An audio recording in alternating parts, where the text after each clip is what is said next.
Selamat pagi, kita kembali berjumpa di dalam sukacita dan berkat dari Tuhan.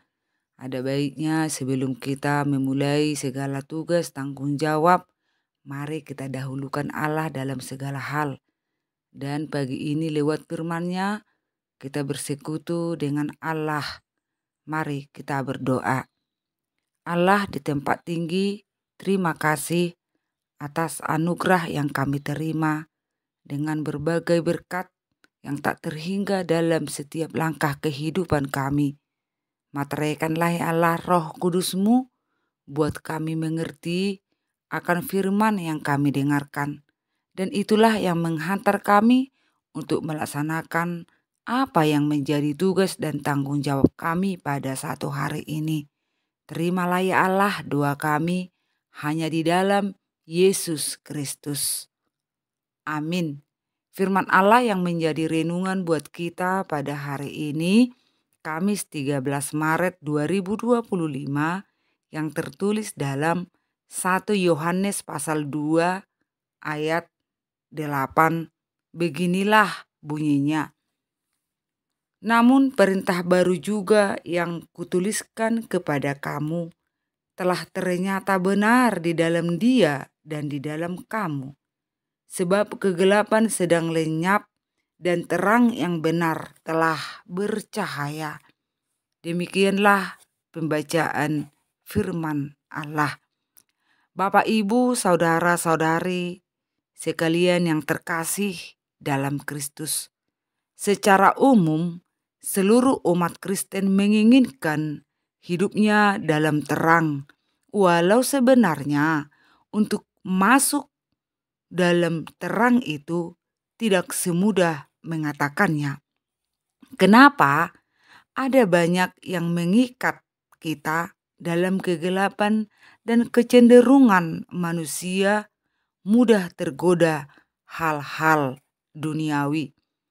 Perintah baru yang dikatakan dalam 1 Yohanes ini adalah ditujukan kepada Yesus Kristus, yang mana Yesus Kristus disaksikan oleh mereka yang benar-benar melihat, mendengar, dan menyentuh Dia. Umat Allah harus hidup dalam terang dengan mengakui dosa-dosa mereka dan mengikuti teladan Kristus. Orang yang sungguh-sungguh mengimani Kristus akan menaati perintah Allah untuk mengasihi sesamanya dengan kasih yang datang dari Kristus, yang telah membaharui perintah lama dengan perintah baru. Di dalam perintah baru dihimbau semua orang, anak-anak, bapak-bapak, orang-orang muda, bahkan para perempuan, hendaklah hidup di dalam terang. Jika kita membaca 1 Yohanes pasal 2, mulai dari ayat 7 sampai 16, jelas dikatakan, barang siapa di dalam terang tetapi membenci saudaranya, ia berada di dalam kegelapan sampai sekarang. Barang siapa mengasihi dunia, maka kasih Allah tidak ada di dalam orang itu. Karena di dunia ini keinginan daging, keinginan mata, serta keangkuhan hidup bukanlah berasal dari Allah. Jadi siapa yang masih hidup dan melakukan keinginan daging yang mengacu keragaman kejahatan, menerima gagasan-gagasan dunia ini yang sebenarnya dekat dengan ajaran para pengajar palsu. Jadi kita mau diarahkan dan diingatkan semua orang yang mau menyatakan kebenaran Allah, mereka yang mengimani Yesus Kristus disebut juga anak-anak terang atau terang dunia. Kegelapan menunjukkan pada tempat-tempat penderitaan, kebodohan yang masih di dalam roh-roh jahat, mereka yang tidak menaati Allah, dan pada akhirnya akan dicampakkan ke tempat kegelapan. Sekarang kita hidup dalam terang Allah Yesus Kristus, yang walau di dalam keberdosaan kita, namun jika kita mengaku dosa kita, Ia adalah setia dan adil, sehingga akan mengampuni kita dan menyucikan kita dari segala kejahatan.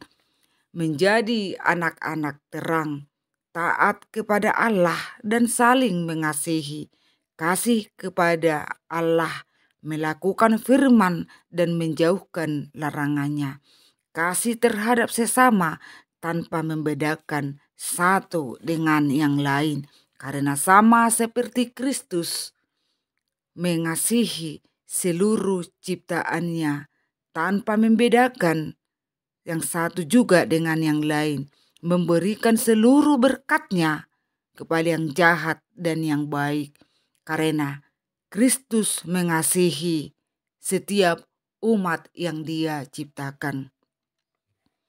Mari kita berdoa. Bapa, terima kasih atas firman-Mu yang menyapa kami setiap harinya. Engkau ingatkan kami mana yang menjadi kekurangan kami, yang harus kami perbaiki, baik di dalam perkataan dan seluruh seluk-beluk kehidupan kami.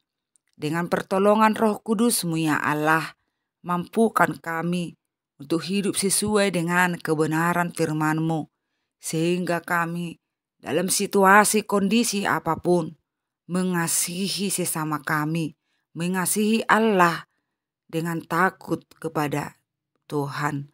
Bapa di dalam surga, kami mau berdoa buat seluruh jemaat-Mu, mulai anak-anak, naposo remaja, lansia, biarlah Tuhan jagai, tuntun ke dalam kehendak-Mu, agar senantiasa kami menjadi anak-anak terang, anak yang boleh jadi teladan kapan dan dimanapun. Kami juga mau berdoa buat seluruh peparan jemaat-Mu dan para hamba-Mu yang lagi sekolahan, tuntun mereka Tuhan ke jalan yang Tuhan kehendaki, anak yang takut akan Tuhan, yang selalu memberi waktu berdoa dan bersekutu, dan mereka boleh mencapai masa depan mereka di dalam keluarga, gereja, dan masyarakat.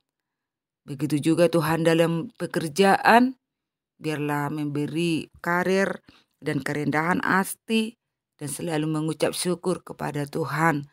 Ya Bapak di surga, kami juga berdoa buat seluruh jemaat yang dalam keadaan sakit di rumah sakit pemulihan.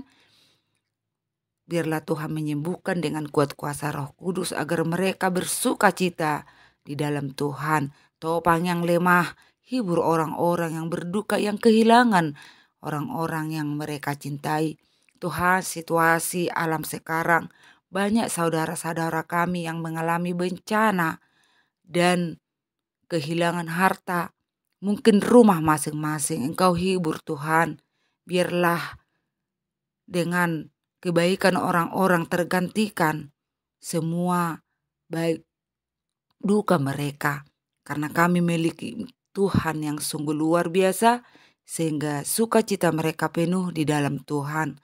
Juga di Tuhan, saat-saat gereja-Mu membangun, biarlah bersatu padu jemaat, para hamba dan panitia, agar berlomba memberikan yang terbaik terhadap gereja-Mu, dan juga seia sekata melaksanakan seluruh program. Terima kasih atas berkat melimpah. Biarlah Tuhan yang menjagai kami kapan dan dimanapun. Terima kasih atas pengampunan-Mu, sehingga kami layak menjadi anak-Mu. Dalam Kristus kami berdoa dan mengucap syukur. Amin. Anugerah Yesus Kristus, pengasihan Allah Bapa, dan persekutuan Roh Kudus kiranya menyertai kita semua hari ini sampai selama-lamanya. Amin. Allah selalu memberkati kita semua. Salam.